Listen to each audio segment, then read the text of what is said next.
Hello everyone, ఈ రోజు వీడియోలో మనం రెజ్యూమే ఎట్లా ప్రిపేర్ చేయాలి for both students and experienced people discuss చేద్దాము. చాలా మంది నా రెజ్యూమే కూడా షేర్ చేయమని అడిగారు. నేను అది కూడా షేర్ చేస్తాను ఈ వీడియోలో.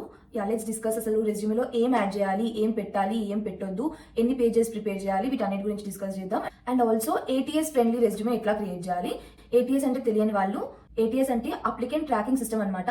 ఇది ఒక టూల్ కంపెనీస్ యూజ్ చేస్తాయి రెజ్యూమేస్ షార్ట్ లిస్ట్ చేయడానికి. బికాస్ కంపెనీస్ కి థౌసండ్స్ లాక్స్లలో అప్లికేషన్స్ వస్తాయి కదా, సో వాటిని ఫస్ట్ లెవెల్ షార్ట్ లిస్టింగ్ ఈ ఏటీఎస్ టూల్ తో చేస్తారనమాట. సో ఆ first short listing with ATS tool ఎట్లా పాస్ చేపించచ్చు, మన రెజ్యూమేని ఎట్లా క్రియేట్ చేస్తే అది పాస్ అవుతుంది, దీని గురించి కూడా డిస్కస్ చేద్దాము. Let's start the video. This is my resume. Most important thing is మీ రెజ్యూమేలో పెట్టే ప్రతి ఒక్క పాయింట్, ప్రతి ఒక్క వర్డ్ గురించి మీరు ఎక్స్ప్లెయిన్ చేయగలగాలి.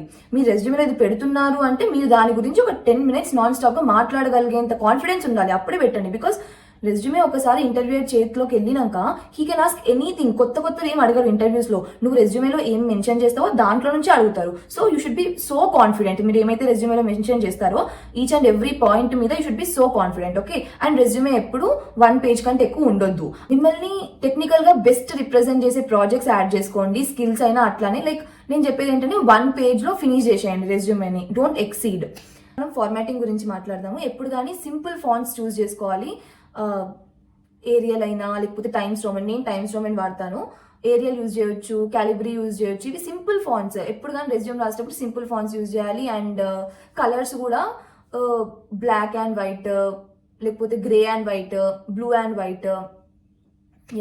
ఇవి కొంచెం ఫార్మల్ గా ఉంటాయి అనమాట. So you can use these colours. Resumes మనం 2 ways లో ప్రిపేర్ చేసుకోవచ్చు. వర్టికల్ ఫార్మాట్ లేకపోతే హారిజాంటల్ ఫార్మాట్. నా రెజ్యూమే వచ్చేసి నేను వర్టికల్ ఫార్మాట్ లో క్రియేట్ చేసుకున్నా. బికాస్ ఐ ఫీల్ ఇట్లా మోర్ ప్రొఫెషనల్ గా కనిపిస్తుంది అండ్ చూసే వాళ్ళకి కూడా ఈజీ టు రీడ్ అనమాట. ఏంటి సోది రాసింది అట్లాంటి ఫీలింగ్ రాదు. Now coming to order. Freshers A order లో పెట్టాలి, ఎక్స్పీరియన్స్డ్ పీపుల్ ఏ ఆర్డర్ లో పెట్టాలి. ఫ్రెషర్స్ ఫస్ట్ ఎడ్యుకేషన్ పెట్టండి, తర్వాత skills, then projects, certifications, achievements, social profiles, then hobbies optional పెడితే పెట్టండి, లేకపోతే లేదు. ఓకే, ఇప్పుడు దీని గురించి డిస్కస్ చేస్తే ఎడ్యుకేషన్ అండ్ స్కిల్స్ మీరు స్వాప్ కూడా చేయొచ్చు. ఫస్ట్ స్కిల్స్ పెట్టుకొని సెకండ్ ఎడ్యుకేషన్ కూడా పెట్టుకోవచ్చు. ఎందుకు ఇట్లా అంటున్నానంటే ఎవరికైతే మంచి CGPA ఉండి లేదా మంచి కాలేజ్లో బీటెక్ చేసిన వాళ్ళు ఎడ్యుకేషన్ ఫస్ట్ పెట్టుకోండి. ఎవరైతే లైక్ నాకు మంచి GPA లేదు అని చెప్పి కొంచెం అండర్ కాన్ఫిడెంట్ ఫీల్ అవుతారో వాళ్ళు స్కిల్స్ ఫస్ట్ పెట్టుకొని ఎడ్యుకేషన్ సెకండ్ పెట్టండి. ఓకే, ఇప్పుడు స్కిల్స్ యాడ్ చేస్తారు, ఎడ్యుకేషన్ యాడ్ చేస్తారు, ప్రాజెక్ట్స్ మీరు చేసిన ప్రాజెక్ట్స్ పెట్టండి, దెన్ సర్టిఫికేషన్స్ ఉంటే పెట్టండి, లేకపోతే యూ కెన్ స్కిప్. అచీవ్మెంట్స్ పెట్టండి. అచీవ్మెంట్స్ కింద ఏం పెట్టవచ్చు అంటే మీకు ఎంసెట్ లో మంచి ర్యాంక్ వచ్చినా, లైక్ మెయిన్స్ లో అడ్వాన్స్ లో మీ ర్యాంకింగ్స్, లేకపోతే కాలేజ్ లో ఏమైనా ఆర్గనైజ్ చేసినా ఇవన్నీ అచీవ్మెంట్స్ కిందకే వస్తాయి, పెట్టొచ్చు. అండ్ ఎవరికైతే లైక్ అచీవ్మెంట్స్ అరే ఏం లేవు అని అనిపించినాయి అనుకో, లైక్ ఎక్కువ ఆలోచించకండి, ఎక్కువ అస్సలు ఆలోచించద్దు. జనరల్ అచీవ్మెంట్స్ ఏదైనా పెట్టేసుకుంటే పెట్టుకోండి, లేకపోతే అది స్కిప్ చేయొచ్చు. కాకపోతే దాని గురించి ఆలోచించి ఏం పెట్టాలి ఎక్కువ స్ట్రెస్ తీసుకోకండి. ఈవెన్ లైక్ సర్టిఫికేషన్స్ ఒకవేళ మీ దగ్గర ఏం లేకపోతే మీరు స్కిప్ చేసుకోవచ్చు. బట్ ఫ్రెషర్స్ కి ఏంటంటే ఈ అచీవ్మెంట్స్, సర్టిఫికేషన్స్ వల్ల రెజ్యూమే అనేది ఫిల్ అవుతుంది, మంచిగా కనిపిస్తుంది అనమాట. ఆల్రెడీ ఎక్స్పీరియన్స్ ఉన్న వాళ్ళకి అనుకోండి, వాళ్ళ వర్క్ ఎక్స్పీరియన్స్ సరిపోతుంది రెజ్యూమే రాయడానికి. వీటన్నిటికీ వాళ్ళకి స్కోపే ఉండదు అసలు. అందుకే freshers better certifications and achievements add చేసుకుంటే. ప్రాజెక్ట్స్ మంచి ప్రాజెక్ట్స్ యాడ్ చేసుకోండి, అది ప్లస్ అవుతుంది. అండ్ మీ ప్రాజెక్ట్స్ మీరు ఏవైతే చేస్తారో అవి గిటాబ్ లో అప్లోడ్ చేసి ఆ లింక్స్ రెజ్యూమేలో ప్రాజెక్ట్స్ పక్కన యాడ్ చేయండి. సో దట్ రిక్రూటర్స్ ఎవరైనా మీ ప్రాజెక్ట్ చెక్ చేయాలి అనుకున్నారు, లేకపోతే ఇంకా ఇన్ డెప్త్ గా తెలుసుకోవాలి అనుకుంటే వాళ్ళకి ఈజీగా గిటాబ్ లింక్ ఓపెన్ చేసి కోడ్ చూడడము, ప్రాజెక్ట్ గురించి తెలుసుకోవడానికి ఈజీ ఉంటుంది అనమాట. Like coming to social profiles, మీరు ఇక్కడ గిటాబ్ లింక్ ఇచ్చుకోవచ్చు. మీరు చేసిన ప్రాజెక్ట్స్ గిటాబ్ లోకి అప్లోడ్ చేసి దాని లింక్ ఇచ్చుకోవచ్చు, లింక్డ్ఇన్ లింక్ ఇచ్చుకోవచ్చు. అండ్ మీరు లీడ్ కోడ్ చెఫ్, GFG దీంట్లో ప్రాబ్లమ్ సాల్వ్ చేసి మంచి రేటింగ్ ఉంటే ఆ ప్రొఫైల్ లింక్స్ కూడా ఇచ్చేసుకోండి సోషల్ ప్రొఫైల్స్ లో. ఇప్పుడు ఎక్స్పీరియన్స్ క్యాండిడేట్స్ కిందకి వస్తే మీరు నేను ఫాలో అయిన ఫార్మాట్ ఫాలో అయిపోవచ్చు. First skills, then work experience, తర్వాత education, then certifications, personal projects. ఆ పర్సనల్ ప్రాజెక్ట్స్ మీరు అచీవ్మెంట్స్ తో కూడా రిప్లేస్ చేయొచ్చు, బికాస్ కొంతమందికి ఉంటాయి, కొంతమందికి ఉండవు. ఇక్కడ ఒక పాయింట్ ఏంటంటే both experienced people and freshers మీరు ప్రాజెక్ట్స్ గురించి రాస్తున్నప్పుడైనా, వర్క్ ఎక్స్పీరియన్స్ గురించి రాస్తున్నప్పుడైనా చాలా బ్రీఫ్ గా బుల్లెట్ పాయింట్స్ లో రాయడానికి ట్రై చేయండి. ఇక్కడ మీరు చూస్తే నా రెజ్యూమే నేను first machine learning model development అని ఇచ్చి నేను దాంట్లో ఏం చేసిన అనేది బ్రీఫ్ గా ఇచ్చిన. లైక్ ఎక్కువ సోది రాయలేదు. ఏం రాసిన, developed gaming app content categorization model identifying categories like game play, voice chat, file download అని రాసిన. ఇప్పుడు ఇది చదివి ఇంట్రెస్ట్ ఉన్న వాళ్ళు డెప్త్ గా అడుగుతారు. ఇంటర్వ్యూస్ కి అది ఇంట్రెస్టింగ్ అనిపించింది అనుకో, వాళ్ళు అడుగుతారు డెప్త్ గా అసలు లైక్ ఏం చేసావు as part of this project, data ఎట్లా కలెక్ట్ చేసినావు, డేటా అనాలిసిస్ ఎట్లా చేసినారు, ఏ మెషిన్ లెర్నింగ్ మోడల్ యూజ్ చేసినారు దీనికి, ఇది ఇన్ డెప్త్గా అడుగుతారు వాళ్ళు. సో ఉన్నదంతా రెజ్యూమేలో పెట్టడం అనేది రాంగ్. జస్ట్ ఒక బ్రీఫ్ ఎక్స్ప్లెనేషన్, ఆ ప్రాజెక్ట్లో మీరు ఏం చేసినారు పాయింట్స్ వైజ్ రాయండి, సో దట్ చదివే వాళ్ళకి చాలా స్ట్రక్చర్డ్గా బాగా అనిపిస్తుంది. సో నెక్స్ట్ నేను జిఆర్ఈ ట్రాఫిక్ పార్సింగ్ కూడా నేను దీనికి ఫీచర్ లీడ్గా పనిచేసింది, సో అందుకే బ్రాకెట్లో ఫీచర్ లీడ్గా వర్క్ చేసిన అని పెట్టుకున్నా. అండ్ దీనికి కూడా ఒక బ్రీఫ్గా రాసిన ఇది. సో ఇప్పుడు ఏమవుతుందంటే ఈ జిఆర్ఈ ట్రాఫిక్ పార్సింగ్ అనేది రిలేటెడ్ టు నెట్వర్కింగ్ అనమాట.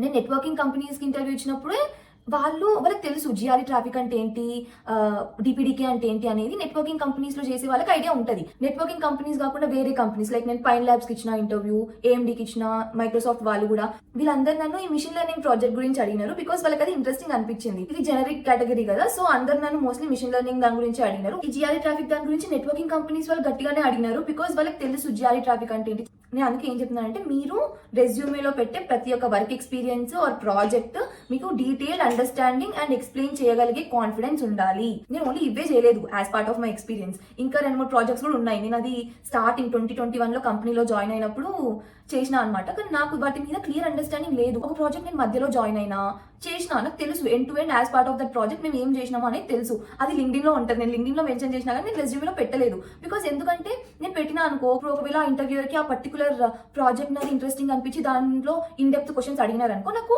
అవి ఆన్సర్ చేసే కాన్ఫిడెన్స్ లేదు. నేను అందుకే పెట్టలేదు ఆ project. Now coming to ATS friendly resume. First thing ఇది చేసేది ఏంటంటే కీవర్డ్స్ మ్యాచింగ్. జాబ్ డిస్క్రిప్షన్లో ఉన్న కీవర్డ్స్ని అండ్ మీ రెజ్యూమేలో ఉన్న కీవర్డ్స్ ఏమైనా మ్యాచ్ అవుతున్నాయా చెక్ చేస్తుంది. అది స్కిల్స్ అవ్వచ్చు, జాబ్ రోల్ అవ్వచ్చు, ఏదైనా మ్యాచింగ్ కీవర్డ్స్ ఫైండ్ చేయడానికి ట్రై చేస్తుంది అనమాట. ఆ number of matching keywords found, దీన్ని బట్టి ర్యాంక్ చేస్తుంది రెజ్యూమేస్ని. లైక్ ఈ రెజ్యూమేలో ఎక్కువ ఉన్నాయి మ్యాచ్డ్ కీవర్డ్స్, దెన్ అట్లా రెజ్యూమేని ర్యాంక్ కూడా చేస్తుంది. సో ఇది పాస్ చేయడానికి ఒకటి ఏంటంటే మీరు ఏదైనా జాబ్కి అప్లై చేసేటప్పుడు ఆ డిస్క్రిప్షన్ చూసి దాంట్లో ఫర్ ఎగ్జాంపుల్ వాళ్ళు మిషన్ లెర్నింగ్ లేకపోతే C++ ఏమైనా మెన్షన్ చేసినారనుకో, మీరు వాటిని మీ రెజ్యూమేలో కూడా స్కిల్స్ కింద మెన్షన్ చేయండి. ఓకే ఇప్పుడు మెన్షన్ చేసినాక వాళ్ళు అడుగుతారు కదా నీకు C++ వచ్చా అని, మళ్ళీ నాకు రాకపోతే ఎట్లా అంటే, అఫ్ కోర్స్ నువ్వు మెన్షన్ చేస్తావు, C++ మెన్షన్ చేస్తావు, నీకు వచ్చిన ప్రోగ్రామింగ్ లాంగ్వేజ్ కూడా మెన్షన్ చేస్తావు. వాళ్ళు నేను అడిగినప్పుడు నువ్వు C++ అని పెట్టినావు కదా, కెన్ యూ కోడింగ్ C++ అని అడిగినారే అనుకో, మీరు హ్యాపీగా చెప్పొచ్చు వాళ్ళకి, అవును నాకు C++ ఐడియా ఉంది, నేను ఒక ప్రాజెక్ట్ C++లో చేశాను, బట్ నేను data structures I prefer coding in Python అని మీరు చెప్పొచ్చు. ఇట్లా మిషన్ లెర్నింగ్ ఇట్లాంటివి ఏమైనా ఉంటే అవి పెట్టుకుంటే ఎట్లా అంటే మీ రెజ్యూమేలో పెట్టే ప్రతి దాని గురించి మీకు తెలిసి ఉండాలి. మీరు ఇట్లా ATS పాస్ చేయడానికి ఏమైనా కీవర్డ్స్ యాడ్ చేస్తే కూడా ఆ వాటి గురించి కొంచెం తెలుసుకొని వెళ్ళండి, బ్రీఫ్గా ఎక్స్ప్లెయిన్ చేయగలిగేలాగా మీరు చెప్పొచ్చు. అవును నేను దీన్ని ఒక ప్రాజెక్ట్లో యూజ్ చేసినా కానీ మరీ అంత యూజ్ చేయలేదు, బట్ చేసిన దీని గురించి నాకు ఇంత తెలుసు అని చెప్పి మీరు చెప్పొచ్చు. సో మరీ పెట్టే కీవర్డ్స్ గురించి మరీ తెలియకుండా అయితే ఉండొద్దు. ATS పాస్ చేయడానికి యాడ్ చేసిన కీవర్డ్స్ గురించి కొంచెం రీసెర్చ్ చేసుకొని వెళ్ళండి. అండ్ ఇంకో ఇంపార్టెంట్ విషయం ఏంటంటే పిక్చర్స్, టేబుల్స్, ఏమైనా కాంప్లికేటెడ్ లోగోస్ ఇట్లాంటివి యాడ్ చేయకండి రెజ్యూమేలో, బికాస్ ATS సరిగ్గా స్కాన్ చేయలేదు డాక్యుమెంట్ని. రెజ్యూమే వచ్చేసి ఐదర్ PDF ఫార్మాట్లో ఆర్ డాక్ ఫార్మాట్లో ఎక్స్పోర్ట్ చేసుకోండి. That's it for this video. ఏమైనా క్వశ్చన్స్ ఉంటే అడగండి అండ్ ఫీడ్బ్యాక్ ఇవ్వండి ప్లీజ్. నెగిటివ్ అయినా పాజిటివ్ అయినా ఫీడ్బ్యాక్ ఇవ్వండి, because I'm the person mistakes నుంచి నేర్చుకుంటా. ఏదైనా ఇంప్రూవ్ చేసుకోవాలి అన్నా కూడా just right it in comments. నేను చదువుతున్నా, I will try to improve. That's it for this video. Thank you.